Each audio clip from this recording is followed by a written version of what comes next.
पाकिस्तान के पहले ही हमले से भारत धबड़धूस। राजौरी में जे-तई फेर दी और बड़े दहशतगर्द को ठिकाने लगा दिया गया।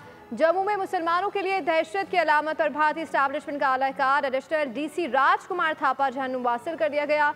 राजौरी में पाकिस्तान की कामयाब कार्रवाई की तफसीलात इस रिपोर्ट में।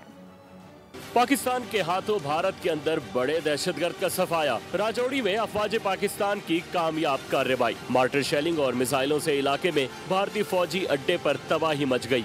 राजौरी में अफवाज पाकिस्तान की कामयाब कार्रवाई। मार्टर शेलिंग और मिसाइलों से इलाके में भारतीय फौजी अड्डे पर तबाही मच गई। हमले में भारतीय हुकूमत की पुष्ट पनाही में एडिशनल डीसी राजकुमार थापा मारा गया। राजकुमार दहशतगर्दों का सहूलतकार था और जम्मू में कश्मीरियों के लिए दहशत की अलामत था। राजकुमार हुकूमती आला ओहदे की आड़ में दहशतगर्दों के साथ मिलकर दहशतगर्दी की साजिश और मंसूबे बनाता था। राजकुमार आला फौजी ब्रीफिंग्स में भी शामिल होता था। सब्सक्राइब करें और बेल दबाएं ताकि कोई खबर रह न जाए।